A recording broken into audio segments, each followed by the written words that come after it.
Welcome to VTV prime. ప్రస్తుతం రాజకీయాల్లో సనాతన ధర్మం అనే మాట హోరెత్తుతుంది. తెలుగునాట రాజకీయాల్లో అయితే ఇంకా రీసౌండింగ్తో వినపడుతోంది. అసలు ఏంటి ఈ సనాతన ధర్మం అంటే అది వివరించడానికి ప్రఖ్యాత రాజకీయ విశ్లేషకులు, జ్యూరిస్ట్, జర్నలిస్ట్, మాజీ ఆర్టీఐ కమిషనర్ విజయబాబు గారు మనతో ఉన్నారు. సార్, స్వామీజీలు, ప్రవచనకర్తలు పురాణ పద్ధతిలో చెప్తారు సార్. అయితే మామూలు జనానికి అర్థమయ్యేలా ఒక జర్నలిస్టిక్ ఆస్పెక్ట్లో అసలు ఏంటి సార్ ఈ సనాతన ధర్మం అంటే? కరెక్ట్ చెప్తాను. అంటే సగటు ప్రజలకు అర్థమయ్యేటువంటి రీతిలోనే వాస్తవానికి ఏంటంటే సనాతన ధర్మం అనేటువంటిది అది అర్థం కానటువంటి వాళ్ళకేమో ఒక బ్రహ్మ పదార్థంగా ఉంటుంది, అర్థమైనటువంటి వాళ్ళకేమో ఒక లౌకికమైనటువంటి ఆనందాన్ని కలిగిస్తుంది, అర్థమయ్యి అర్థం కానటువంటి వాళ్ళకి అదేదో గజిబిజిగా గందరగోళంగా ఉంటుంది. అందుకని మనం చాలా సింపుల్ ఆస్పెక్ట్లో చెప్పుకుందాం. అసలు ఏంటి సనాతన ధర్మం అనేటువంటిది హిందూ మతంలో ఒక శాశ్వత సత్యం అనాలి, అంటే ఒక ఎటర్నల్ ట్రూత్ దీన్ని అంటారు. అంటే ఒక విలక్షణమైనటువంటి ప్రీచింగ్స్గా పరిగణించేటువంటి సూత్రాల యొక్క కన్ఫ్లుయెన్స్, అంటే సూత్రాల సమితి అనొచ్చు. ఆ కన్ఫ్లుయెన్స్ ఆఫ్ ఇది సనాతన ధర్మం. అందుకని మనం మరీ దీంట్లో డీప్గా వెళ్ళొద్దు. చాలా సింపుల్గా సనాతన ధర్మంలో కొన్ని సూత్రాలు ఉన్నాయి. అవి మనుషులు తమ జీవితంలో ఒక ఆనందకరమైనటువంటి లైఫ్ని లీడ్ చేయడానికి, చక్కని సమాజాన్ని ఆవిష్కరించడానికి ఈ సూత్రాలని అందులో చెప్పారు. వీటిని కొంతమంది సద్గుణాలు అంటారు, సుగుణాలు అంటారు, మీరు ఎలా అయినా కూడా పిలవచ్చు దీన్ని. ఇదేమిటి ఇవి అన్నట్లయితే ప్రధానంగా సనాతన ధర్మం అని చెప్పేటువంటి వాళ్ళు ఇవి ఎంతవరకు ఆచరిస్తున్నారు అనేటువంటిది కూడా మనం ఆచరించాలి. ఇప్పుడు మన వాళ్ళకి సనాతన ధర్మం అనేటువంటిది మనకి ఒక జీవన విధానం. రాజకీయాల్లో ఉండేటువంటి వాళ్ళకి ఎక్కువ మందికి అది ఒక నినాదం, ఆచరించే వాళ్ళకేమో ఒక విధానం, రాజకీయాలకు వాడుకునేటువంటి వాళ్ళకేమో అదొక నినాదం అనేటువంటిది అయితే చాలా ఖచ్చితంగా నిర్మోహడం చెప్పచ్చు. ఎందుకంటే మనం కాదు, ఇదేమిటో తెలుసుకున్న తర్వాత వీక్షకులే ఒక నిర్ణయానికి రావాలనేది దాని గురించి చాలా సింపుల్ ఆస్పెక్ట్లోనే నువ్వు అన్నట్టుగా చెప్పుకుందాం. సనాతన ధర్మం ముఖ్యంగా ఒక నిజాయితీ అనేటువంటిది, ప్రాణుల్లో ఒక నిజాయితీ అనేటువంటిది ఉండాలి. తర్వాత ఒక స్వచ్ఛత, సద్భావన, దయ, ఓర్పు, అన్నిటికంటే కూడా ప్రధానమైనటువంటిది మనిషికి కావాల్సింది ఈ సనాతన ధర్మం ప్రకారంగా సహనం, ఆత్మనిగ్రహం, ఔదార్యం, ఇవి చాలా ప్రధానం. ఏంటి మళ్ళీ చెప్తున్నా చూడండి. సద్భావన, దయ, ఓర్పు, సహనం, ఆత్మనిగ్రహం, ఔదార్యం. ఒక్కొక్క పరిస్థితులు మనల్ని విపరీతంగా చికాకు పెట్టచ్చు. అలాంటి పరిస్థితుల్లో చాలా సహనం అవసరం అనేటువంటిది సనాతన ధర్మం చెప్తూ ఉంది. ఓర్పు, భూదేవంత ఓర్పు అంటారు. అందుకే సీత క్యారెక్టర్లు కూడా ఆ ఓర్పుకి, సహనానికి ఆమె ప్రతీక అనమాట. అదేవిధంగా సెల్ఫ్ కంట్రోల్, ఆత్మనిగ్రహం, తర్వాత ఔదార్యం, ఒక విశాలమైనటువంటి ఒక దృక్పథం, ఇవన్నీ కూడా ఔదార్యం అనేటువంటివి కూడా ఉండాలి. తర్వాత ఒక పర్టికులర్ ఈ కౌటుంబిక బాధ్యతలన్నీ కూడా అయిపోయిన తర్వాత, పిల్లలతో ఉన్నా కూడా, మనవరాళ్ళతో వీళ్ళతో చూసుకున్నా కూడా ఒక పర్టికులర్ ఏజ్ వచ్చేసిన తర్వాత అక్కడ అంటే గృహాశ్రమ ధర్మం నుంచి సన్యాసానికి మళ్ళాలి. ఇది ప్రధానంగా సనాతన ధర్మంలో ఉన్నటువంటి ఇవి. అయితే ఈ సమాజంలో ఇవాళ ఒక అశాంతి, ఘర్షణలు, సంఘర్షణలు, హింస, ఇవన్నీ ఎందుకు ఇదవుతున్నాయంటే మనిషిలో ఏవైతే ఉన్నాయో ఈ లక్షణాలు, దయ, ఓర్పు, సహనం, ఆత్మనిగ్రహం, ఔదార్యం అనేటువంటివి ఇవి పూర్తిగా మృగ్యం అయిపోయినాయి. పైగా వాళ్లే సనాతన ధర్మం గురించి మాట్లాడుతుంటారు. తర్వాత ఇంకొక ప్రధానమైనటువంటి అంశం సనాతన ధర్మంలో యోగా అంటే మనకి అక్కడ అందులో చెప్తుంది ఏంటంటే శరీర మాధ్యం కలు ధర్మ సాధనం. అనేక రకాలైనటువంటి ధర్మకార్యాలను నిర్వర్తించడానికి ఈ శరీరమే ఆద్యం. యోగా అంటే ఏదో ఎక్సర్సైజులు చేసేయటం అన్నీ కాదు. ఏమిటంటే శ్వాస, వ్యాయామం, ధ్యానం, ఇవి నైతికతని పెంచుతాయి, మార్గదర్శకాలుగా ఇవి ఒక స్ఫూర్తి ప్రధానంగా ఉంటాయి అన్నమాట. అంటే ఈ అభ్యాసం అనేటువంటిది, ఈ యోగా అనేటువంటి ఒక అభ్యాసంలో ఈ ధ్యానం ఇలాంటివన్నీ కూడా నిర్వర్తించినట్లయితే మనిషికి శరీరము మనసు ఈ రెండు కూడా ఒక చక్కని ఆరోగ్యాన్ని ఇస్తాయి.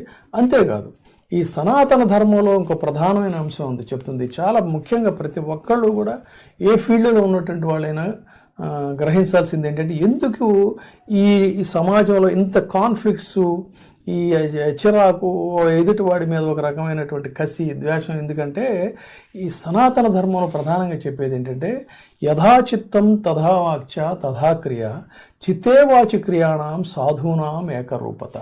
ఇది ప్రతి ఒక్కరూ కూడా సాధ్యమైనంత వరకు ఆచరించగలరని చూడాలి. ఏంటంటే యథాచిత్తం మన ఆలోచన, తథా వాచ్య మన మాట, యథాచిత్తం తథా వాచ్య తథా క్రియ, ఈ రెండిటికి అనుసంధానంగానే ఈ క్రియ అనేటువంటిది ఉండాలి. చిత్తే వాచి క్రియాణం సాధూనాం ఏకరూపత. ఇవన్నీ కూడా అంటే మన ఆలోచన, మన మాట, మన చేష్టలు ఈ మూడు కూడా సింక్రనైజ్ అయ్యి ఒకే రూపంలో కనుక ఉంటే అటువంటి మనిషి చాలా ప్రశాంతంగా ఉంటాడు. సమాజంలో కూడా అతనికి ఒక క్రెడిబిలిటీ ఉంటుంది. అంతే తప్ప నాలుకపై నేషనలిజం, పలుకుల్లో పేట్రియాటిజం, ఆచరణలో ఆపర్చునిజం అని చెప్పన్నట్టుగా మాట్లాడేదేమో ఒకటి, చేసేదేమో ఒకటి, ఆలోచించేది ఒకటి అన్నప్పుడు ఏమవుతుంది? అది ఈ కాన్ఫ్లిక్ట్ ఖచ్చితంగా మైండ్ మీద ప్రభావం చూపించి ఒక రకమైనటువంటి, ఏ మనిషిని చూసినా ఒక చిరాకు, ఆవేశం, అసూయ, ఈ రకమైనటువంటి లక్షణాలన్నీ కూడా ఉంటాయి. అందుకని ఈ అభ్యాసం అనేటువంటిది చాలా ప్రధానం అని చెప్పని ఈ మనకి చెప్తున్నటువంటి ఇది. కాబట్టి ఇది చాలా ఇంపార్టెంట్.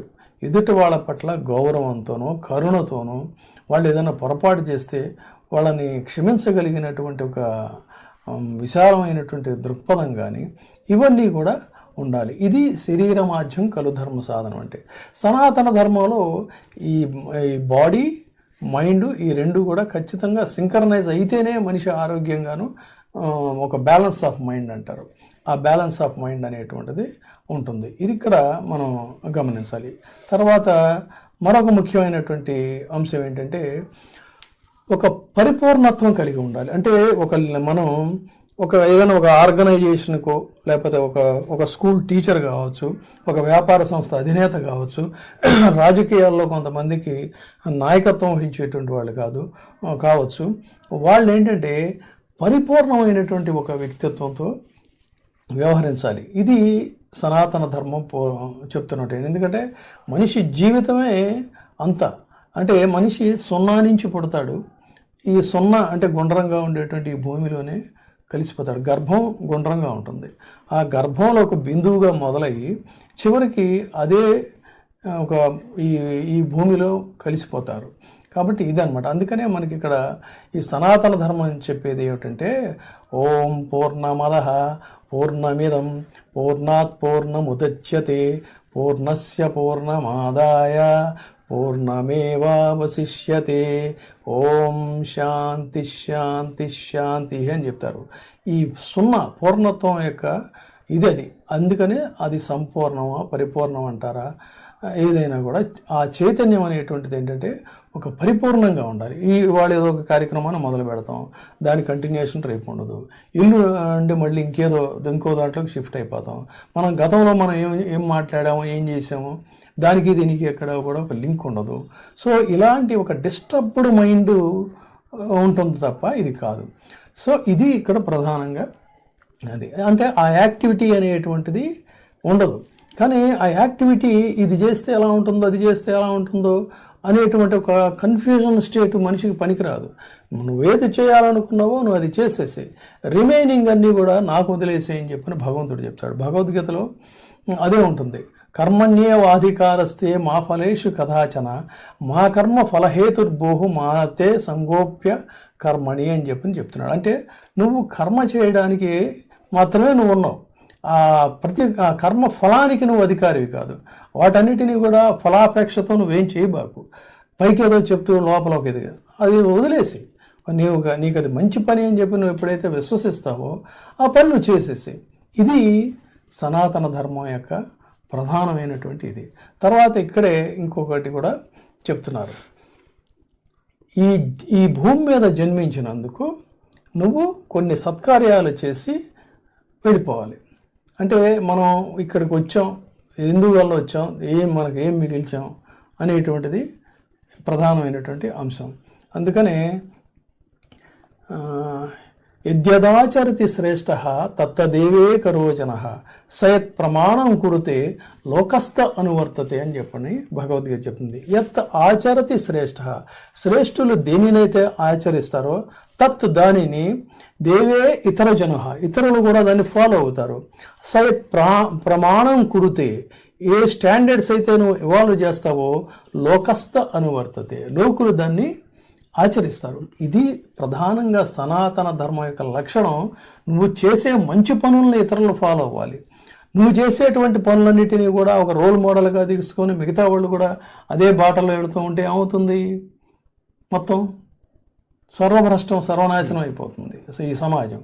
అందుకని ఈ మనిషి జన్మకి ప్రధానమైనది. అందుకని శంకరాచార్యుల వారు తన మోహముద్గరలో చెప్తారు, ఈ పునరపి జననం పునరపి మరణం పునరపి జనని జఠరే శయనం ఇహ సంసారే బహుదుస్తారే కృపయా పారే పాహి మురారే భజగోవిందం భజగోవిందం గోవిందం భజ మూఢమతి అని పునర్జన్మ అనేటువంటి దీని యొక్క లక్షణం ఏంటనేటువంటిది చెప్తారు.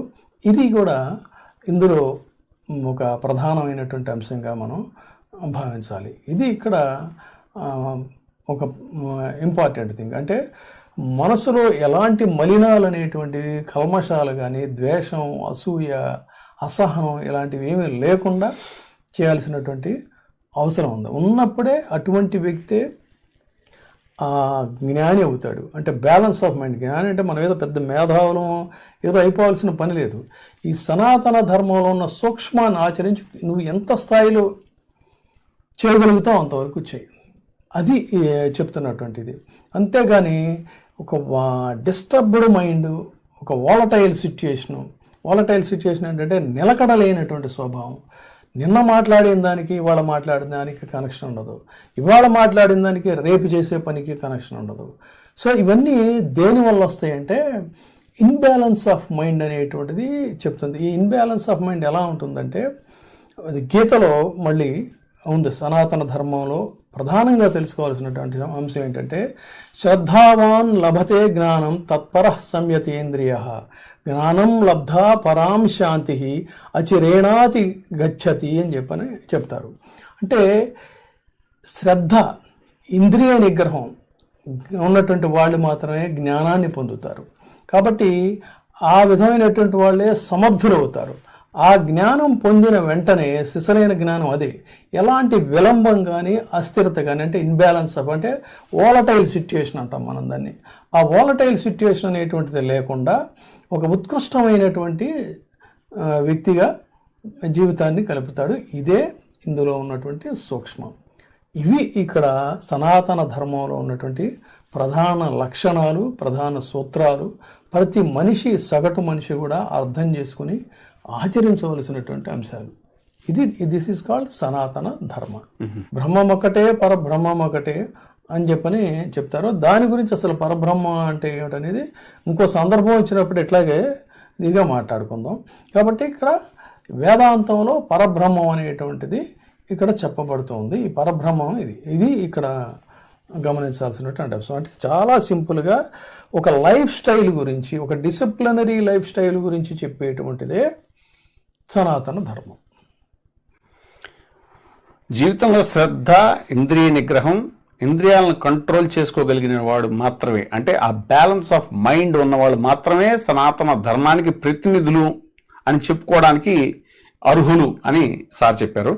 వీటితో పాటు సార్ ప్రధానంగా అంటే మరీ రాతి యుగం నాటి నుంచి అని కాదు కానీ అసలు భారతదేశంలో ఉన్న ఆరాధన పద్ధతులు స్థూలంగా ఎన్ని ఉన్నాయంటారు? అదే ఇప్పుడు మళ్ళీ ఇక్కడికి వచ్చేసరికి ఏంటంటే మొత్తం అంతా కూడా ఒక బ్రహ్మ పదార్థమే, పరబ్రహ్మమే. అయితే ఏంటంటే వాళ్ళ యొక్క ఆచారాలు, వ్యవహారాలను బట్టి ఈ ఆరాధనా పద్ధతులు అనేటువంటివి వచ్చాయి. ప్రధానంగా చూసుకున్నట్టయితే ఆరాధనా పద్ధతులు పూర్వకాలం నుంచి భారతదేశంలో ఒక ప్రధానమైనటువంటి మాత్రం ఒక 5 చెప్పుకున్నట్లయితే, ఒకటి సూర్యారాధన. మనకి అది ఇప్పుడు సూర్య నమస్కారాలు చేయమని చెప్పనంటాం. అంటే ఏంటి, మనకి కనిపించేటువంటి ఒక అద్భుతమైనటువంటి ఒక కాస్మిక్ ఎనర్జీ ఎవరు, సౌరం అంటే సూర్యుడు. ఆ కాస్మిక్ ఎనర్జీని మీరు రోజు సూర్య నమస్కారాలు చేసి ఆరాధించవచ్చు. అది ఒక పద్ధతి. ఇంకొకటి ఏంటి, గణపతి ఆరాధన. దీన్నే గాణాపత్యం అంటారు, గాణాపత్యం. తర్వాత ఇంకొక ఆరాధన ఏంటంటే శాక్తేయం. తర్వాత విష్ణువుని ఆరాధించేటువంటిదేమో వైష్ణవం, శివుణ్ణి ఆరాధించేటువంటిదేమో శైవం. సో ఈ విధంగా ప్రధానంగా 5 రకాలుగా ఉన్నటువంటి పద్ధతులే ఇవి ఉన్నాయి. అయితే ఇక్కడ ప్రస్తుతం ఏంటంటే, నేను ఇందాకనే శాక్తేయం అని, ఎక్కువగా మనం అమ్మవారిని పూజిస్తాం, శక్తి. ఆ శక్తికి ప్రతీకగానే ఈ శాక్తేయం అనేటువంటిది వచ్చింది. మీకు సౌందర్యలహరిలో ఈ శాక్తేయానికి సంబంధించిన ఆరాధనా విధానాలు ఇవన్నీ కూడా, పరాశక్తి అసలు ప్రపంచానికి ఎలా మూలం ఏమిటి అనేటువంటిది ఇవన్నీ కూడా తెలుస్తూ ఉంటాయి. కాబట్టి అది ప్రధానంగా శాక్తేయం. అంటే ఆ శాక్తేయంలో ఏం చెప్తారు, మనకు మామూలుగా సృష్టికర్తలు బ్రహ్మ విష్ణు మహేశ్వరులు అనే ముగ్గురు అని చెప్తున్నారు. ఈ బ్రహ్మ విష్ణు మహేశ్వరులు కూడా నడిపించేది ఒక శక్తి. మీరు ఒకవేళ హేతుబద్ధంగా ఆలోచించేవాళ్ళు ఏంటంటే, ఈ ఎగ్జిస్టెన్స్ ఆఫ్ ది ఇదంతా కూడా ఒక శక్తితోనే, అంటే ఒక కాస్మిక్ ఎనర్జీతోనే ఉందని చెప్పుకోవచ్చు. దాన్ని ఆస్తికులు విశ్వసించేటువంటి వాళ్ళు శాక్తేయంలో ఏమంటారంటే, శక్తి అంటే శక్తికి ప్రతీక అమ్మవారు అని చెప్పాను. అందుకనే ఆ అమ్మవారు, ఆ శక్తి లేకపోతే శివుడు కానీ విష్ణువు కానీ బ్రహ్మ కానీ వాళ్ళు కూడా వాళ్ళ యొక్క కార్యక్రమాలను వాటిల్ని ఇవి సృష్టికి సంబంధించినటువంటి యాక్టివిటీస్ వాళ్ళు చేయలేరు అనేటువంటిది సౌందర్యలహరిలో ప్రధానమైనటువంటి మొదటి శ్లోకంలో ఉంటుంది. శివ శక్త్యా యుక్తో అది భవతి శక్త ప్రభవితం నచేదేవం దేవో నకలు కుశల స్పందితుమపి అతస్త్వామారాధ్యాం హరిహర విరించాది బిరపి ప్రణంతుం స్తోతం వా కథమకృత పుణ్య ప్రభవతి అని చెప్పని శంకరాచార్యుల వారు చెప్తారు. ఇది శక్తికి సంబంధించింది. ఎందుకంటే మనం మరీ డెప్త్లోకి వెళితే ఇదవుతుంది. కాబట్టి ప్రధానంగా ఇక్కడ గమనించాల్సింది ఏంటంటే, అది ఇస్లాం అయినా, క్రైస్తవం అయినా, హిందూయిజం అయినా, ఇవన్నీ కూడా ఏమిటంటే చాలా మనిషి కల్చరల్గా రకరకాలుగా ఎవాల్వ్ అవుతున్నటువంటి సందర్భంలో ఈ సమాజంలో ఒక వ్యక్తి డిసిప్లిన్తో ఉంటూ మిగతా వాళ్ళను కూడా ఆ క్రమశిక్షణాయుతమైనటువంటి బాటలో నడుపుతూ సమాజానికి ఇతోధికంగా సేవ చేస్తూ ఎవరి పట్ల కూడా ఈర్ష్య, అసూయ, ద్వేషం, అసహనం అనేటువంటి దుర్లక్షణాలు లేకుండా ఒక మనిషి, ఒక వ్యక్తి శక్తిగా ఎదగాలంటే ఈ సనాతన ధర్మంలో ఉన్నటువంటి సూత్రాలను ఆచరిస్తే అతనే నిజమైనటువంటి వ్యక్తి అవుతాడు, శక్తి అవుతాడు తప్ప మిగతావన్నీ కూడా తాత్కాలికంగా మనకి తుఫాను వచ్చినప్పుడు ఎలాంటి ప్రకంపనలు వచ్చి అంతా కూడా ఊపేసి అల్లకల్లోలం చేసేసి కడలి కల్లోలం చేసి అవుతుందో ఇది కూడా అంతే తప్ప దానివల్ల పెద్ద ప్రయోజనాలు ఉంటాయని అనుకోకర్లేదు.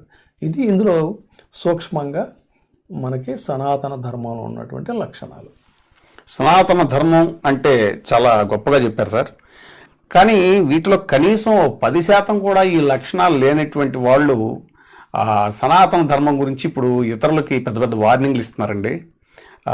ఇలాంటి ఇన్ఫర్మేటివ్ వీడియోస్ మరిన్ని మీకు చేరువవ్వాలంటే వెంటనే వీటీవీని సబ్స్క్రైబ్ చేయండి, షేర్ చేయండి, లైక్ చేయండి. Thank you.